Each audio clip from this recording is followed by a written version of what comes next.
புரட்டாசி மாதம் முழுவதுமே இறை வழிபாட்டுக்கான மாதமாக உள்ளது.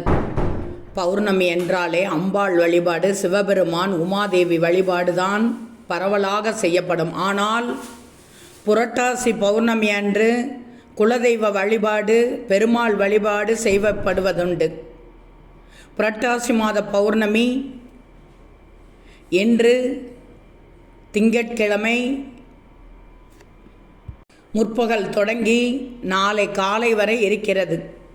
இந்த புரட்டாசி மாத பௌர்ணமியின் முக்கியத்துவம் என்ன தெரியுமா? ஒவ்வொரு மாத பௌர்ணமியும் ஒவ்வொரு குறிப்பிட்ட நட்சத்திரத்தில் தோன்றும்.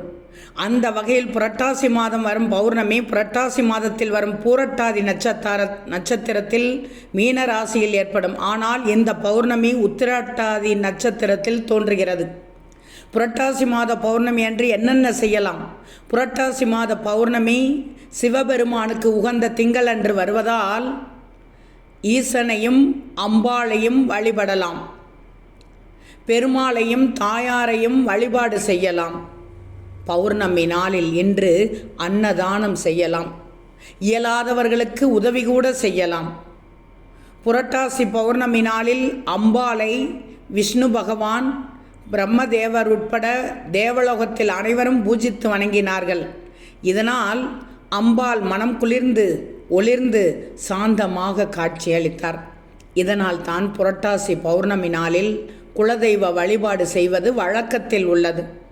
பௌர்ணமி அன்று இன்று விரதம் இருந்து மாலை சந்திர தரிசனம் செய்த பிறகு அம்பாளை தரிசிக்க வேண்டும்.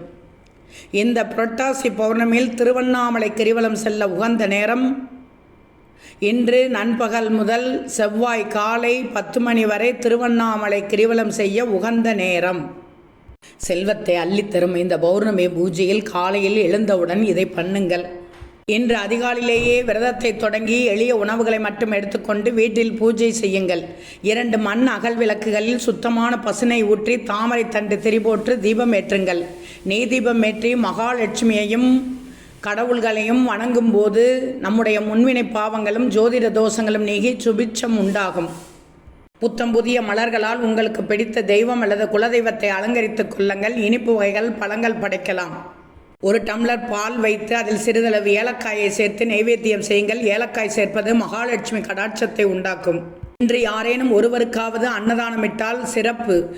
அருகில் உள்ள கோவிலுக்கு சென்று நவகிரக சன்னதியில் இருக்கும் சந்திர பகவானுக்கு வெண்பொங்கல் நைவேத்தியம் செய்து மாலை வேளையில் பக்தர்களுக்கு விநியோகிக்கலாம். புரட்டாசி பௌர்ணமி வழிபாட்டை நம்பிக்கையோடு செய்து நல்ல பலன்களை பெறுங்கள்.